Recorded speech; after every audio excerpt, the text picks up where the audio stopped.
De Silvia Iparraguirre, El Faro. Cabo de Hornos, 1932. Arrojó las últimas paladas de tierra y colocó con cuidado unas piedras que señalaron la pequeña tumba. Su perro, su única compañía, había muerto aquella noche. Muerto de viejo, pero Donovan no encontraba consuelo. Había acabado a pocos metros de la barraca de herramientas del faro. Allí descansaría cerca de donde siempre había vivido. Con esfuerzo levantó la cabeza. El basalto casi negro de las islas vecinas, desplomado a pique sobre el mar, era su único horizonte. Calculó todavía 1 hora de luz. Por costumbre, su mirada cayó sobre el islote de los lobos marinos. Absorto contempló los pesados cuerpos deslizándose al agua. Dos machos, las cabezas erguidas y los colmillos al aire, se provocaban a una lucha que por pereza no entablarían. Metros abajo, entre los recovecos de las piedras, grandes trozos de hielo subían y bajaban al compás de la rompiente. Cuando el frío se hizo insoportable, entró en el faro. Se quitó el rompevientos, la gorra de lana y los guantes, avivó la estufa y se sirvió un vaso de ron. A tu salud, dijo, y lo tomó de un trago. Miró el vaso vacío. No le convenía la melancolía. El último peñón del mundo, de cara a la nada o al encuentro de los dos océanos exasperados por el aguijón huracanado del polo, no era lugar para la gente débil. Donovan sintió una punzada de rebeldía. Su compañero debía estar allí desde hacía 3 meses, pero había caído enfermo y le solicitaron que siguiera haciéndose cargo del faro hasta que encontraran un relevo. Ninguna noticia alentadora había llegado. Lo que tenía por delante eran interminables meses blancos en la inclemencia brutal del invierno del Cabo de Hornos. Y la soledad, más espantosa todavía sin la leal compañía de su perro. Bruscamente se puso de pie y examinó las mediciones meteorológicas. Desde que supo que estaría solo, no confiaba en su ánimo y se obligaba a actuar, a seguir minuciosamente la rutina de cada día. Solo había una cosa que no podía controlar, que no se ajustaba a ninguna voluntad y que ejercía un poder maléfico. El viento. Afuera se prolongaba una débil luz cenicienta, pero la noche ya estaba encima. Subió de dos en dos la interminable escalera en espiral. Desde ahí arriba el paisaje era sobrecogedor. Donovan no lo enfrentaba de inmediato, lo miraba de a poco, inclinando la cabeza, con el costado del ojo. Todo debe estar bajo control, dijo en voz alta, como si diera la orden a un subalterno. No dejaba de repetir esta frase varias veces al día.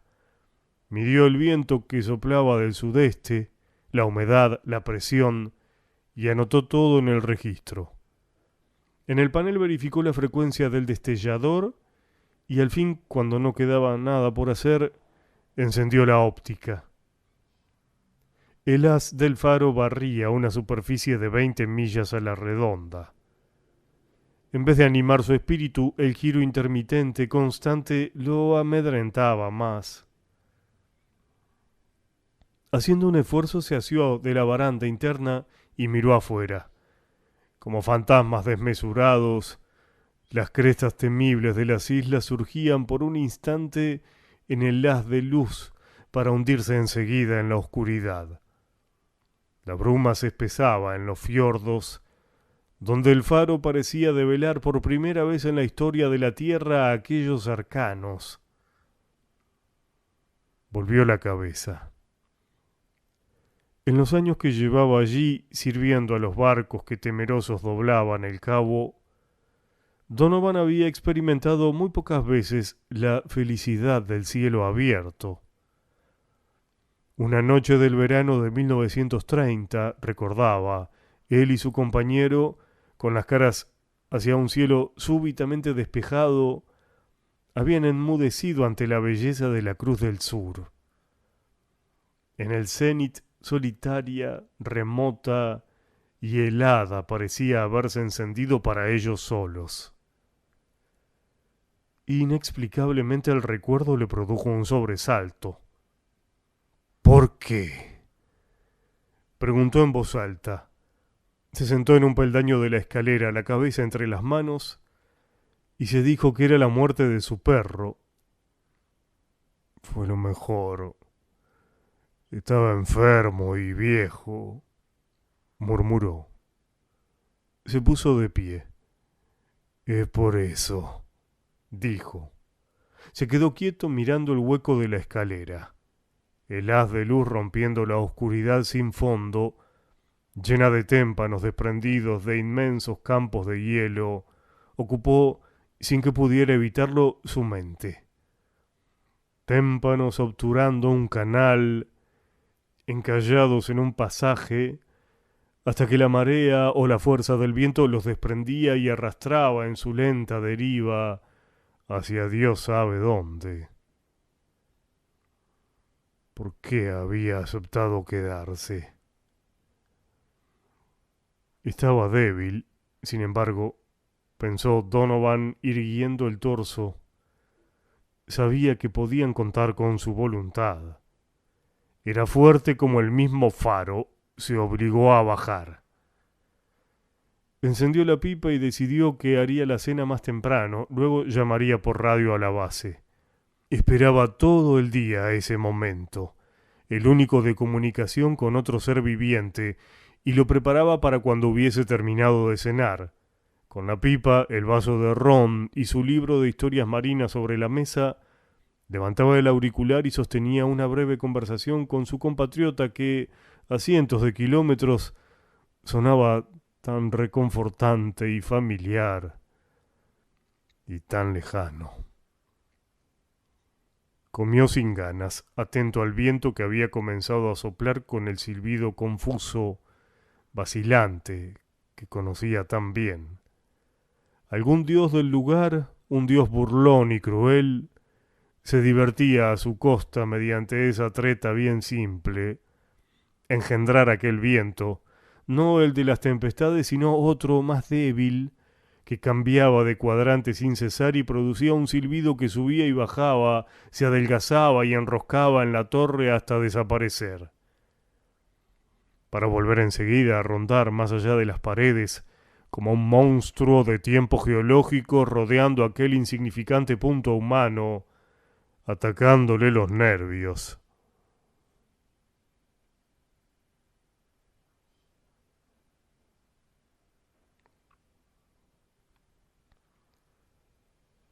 La voz familiar del operador de guardia, tras la estática y las descargas, le trajo calma. No estaba solo. Cumplía una función, como ese mismo compañero que ahora le contestaba. Por algo lo habían destinado a este punto inhumano, por su foja de servicios. Era respetado. Podía sentirlo en la voz del muchacho que le respondía desde la base del norte. Intercambiaron saludos y los datos del tiempo. Donovan esperó que le hiciera la pregunta rutinaria. ¿Alguna novedad? Pero cuando finalmente el operador de guardia la hizo, se quedó mudo, incapaz de contarle de la muerte de su perro y de la espantosa soledad que sentía. Con voz metálica contestó: ninguna novedad. Se despidieron y cortó la comunicación.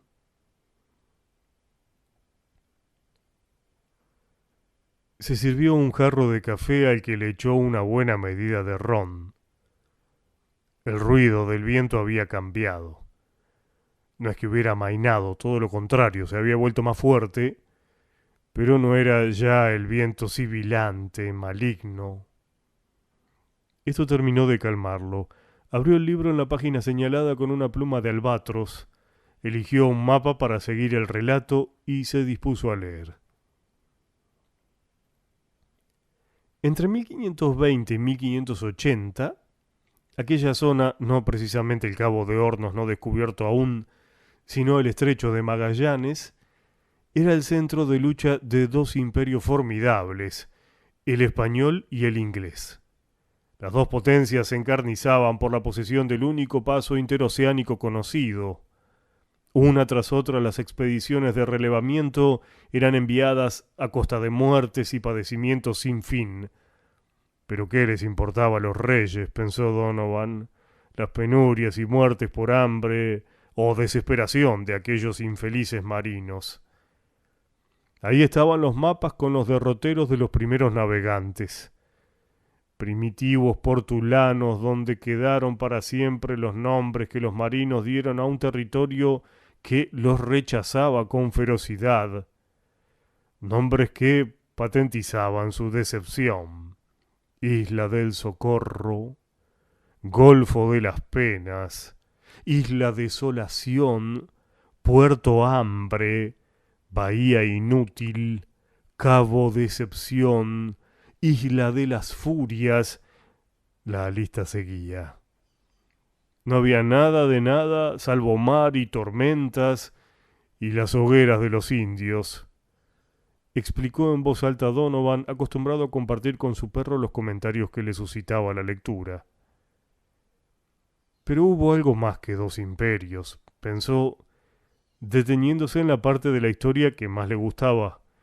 Hubo hombres tan grandes y singulares que su lucha particular era todavía más apasionante que la de sus reyes, porque mientras los reyes sentados bajo los palios sobre tarimas cubiertas de terciopelo no arriesgaban nada, cada uno en su momento, Magallanes y Francis Drake y Sarmiento de Gamboa, arriesgaron su nombre, su tripulación y sus naves.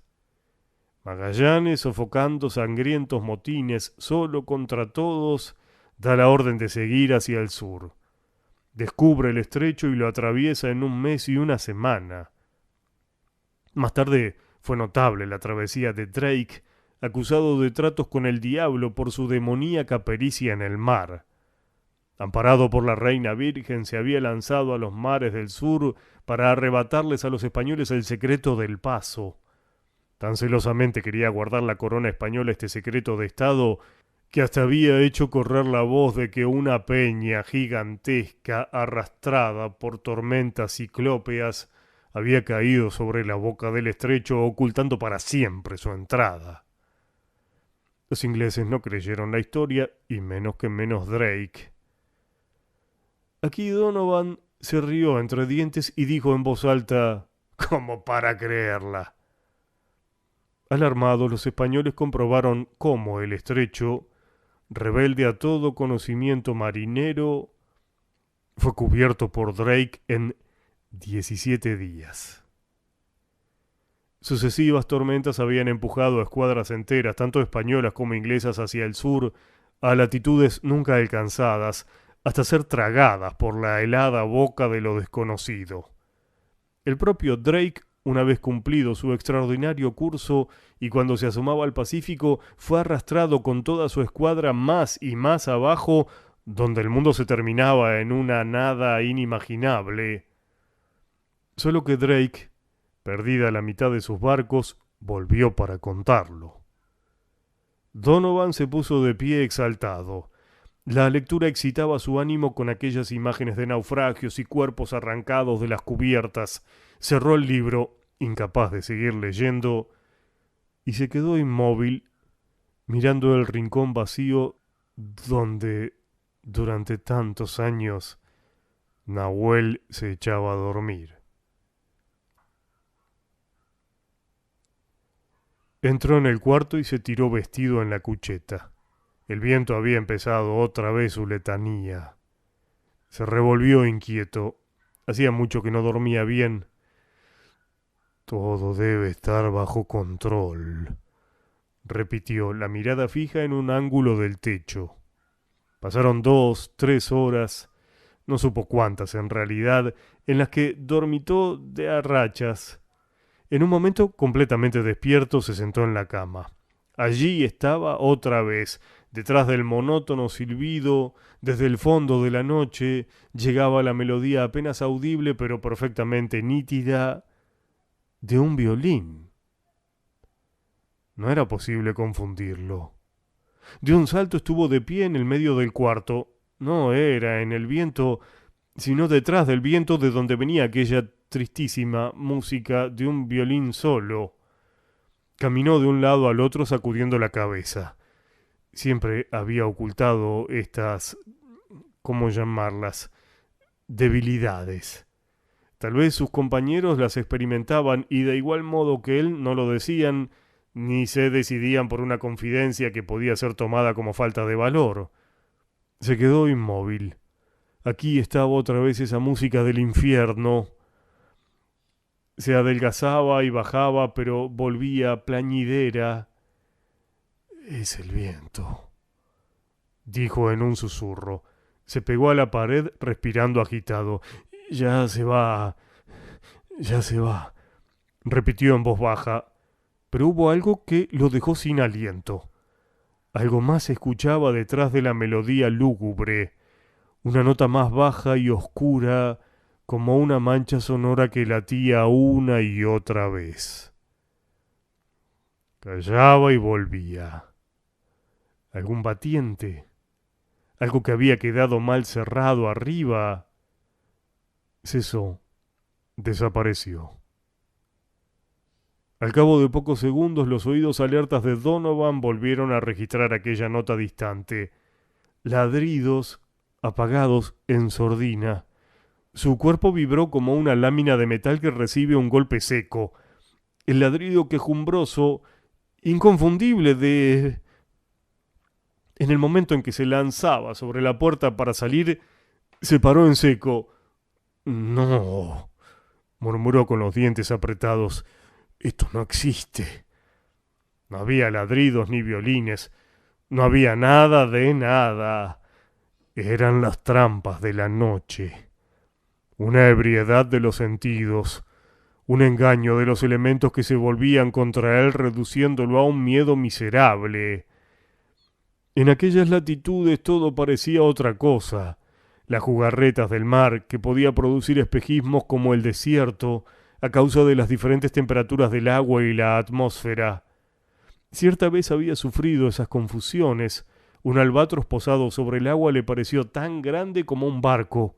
Más tarde había tomado un banco de bruma por una montaña, y 2 focas dormidas sobre las piedras de una playa por 2 enormes ballenas varadas. Pocos días más tarde, el fenómeno se repitió pero a la inversa. El mundo se había empequeñecido y seres y barcos eran mínimas reducciones de la realidad. En el faro un gozne oxidado podía sonar toda la noche como el quejido de un moribundo.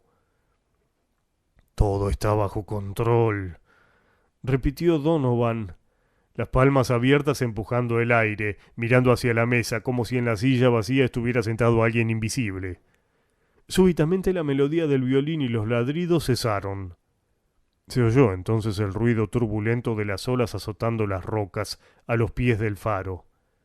Un vacío de alivio cayó sobre la espalda fatigada de Donovan. Con cuidado, como el que teme romperse, se acostó. En el acto se hundió en el sueño como en un pozo. El día lo recibió con un sopor cansado. El otoño terminaba y amanecía muy tarde. Subió a la torre y apagó la óptica. El mar gris con correntadas de un verde casi negro estaba más tranquilo que la víspera. Hacia el sudeste divisó una forma en el horizonte, enfocó con el largavista. Un gigantesco iceberg derivaba en la corriente rodeado por otros más pequeños, como un transatlántico escoltado por una escuadra de botes en su salida al océano abierto. La mole semejaba a una montaña flotante, despidiendo torrentes de agua por sus cavernas cuyas bocas se abrían a diferentes alturas. Tomó los datos meteorológicos, ordenó los elementos de trabajo y unos minutos después bajaba a servirse una taza de café. Había recobrado toda su lucidez y a pesar de que se sentía débil, consecuencia de la mala noche pasada, se encontraba sereno y dispuesto a la tarea del día. Se puso el equipo de abrigo y salió. Aunque opaco y glacial, no estaba malo el día. En 2 semanas llegaría el barco de los víveres y entonces pediría su urgente relevo. Este pensamiento lo tranquilizó por completo. Decidió que cruzaría en el bote hasta el otro lado de la bahía a buscar nidos de cormoranes, se daría una cena con huevos frescos y cholgas. Durante los 10 días de la agonía de su perro, por no dejarlo solo, había comido comida enlatada y galleta. Subió al bote y empuñó los remos. Todo estaba inmóvil, gris y nítido. No se veía volar ni un pájaro.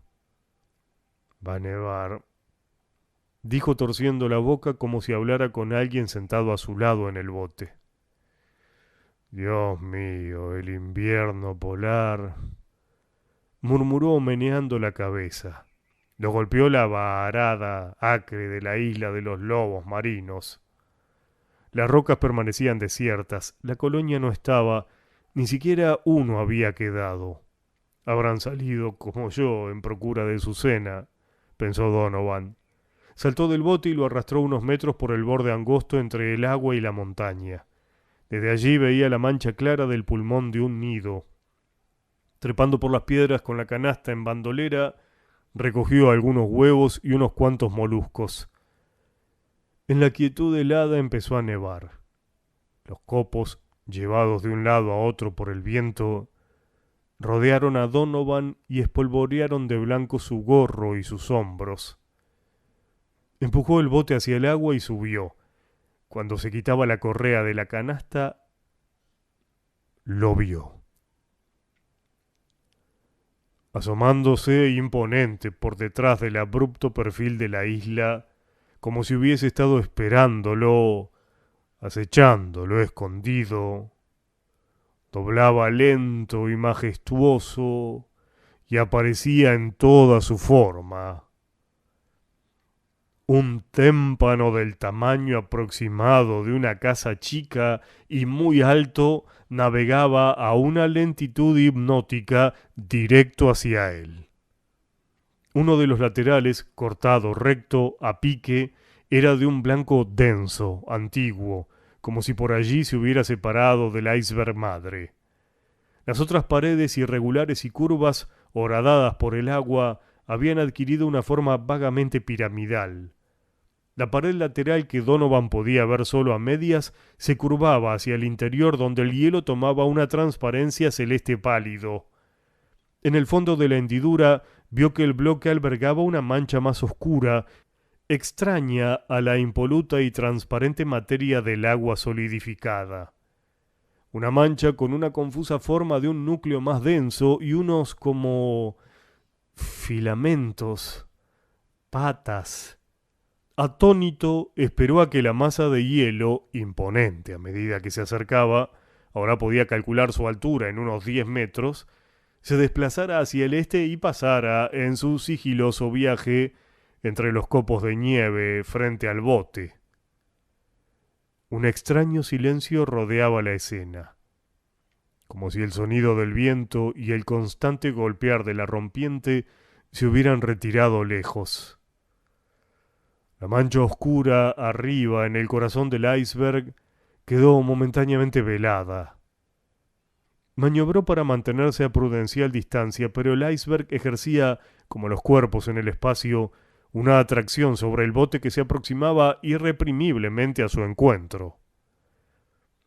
Entonces, en la pálida luz del día, Donovan tuvo una visión que poblaría sus pesadillas en todos los años que le quedaran por vivir, porque ahora el bloque había realizado un leve giro y frente a él, Unos metros arriba, un hombre suspendido en su ataúd de hielo desde el fondo de los siglos lo miraba.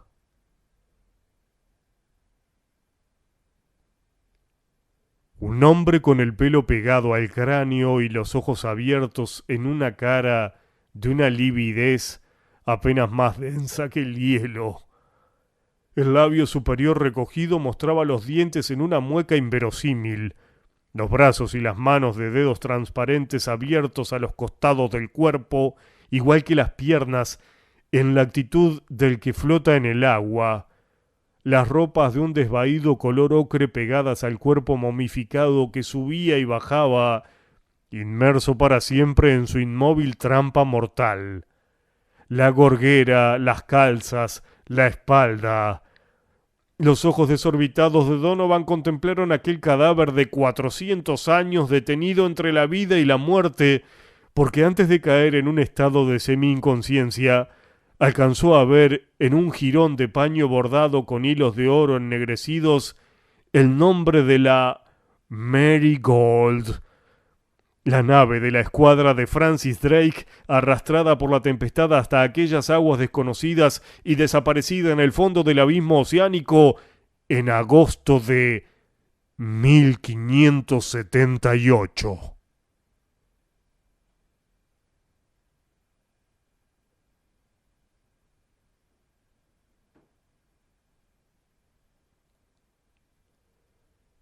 Dos semanas más tarde, la tripulación del barco de abastecimiento encontró en el faro a un hombre al borde de la inanición que deliraba. No lograron entender de qué hablaba, pero era evidente que no podía continuar en el servicio del Cabo de Hornos y fue inmediatamente relevado.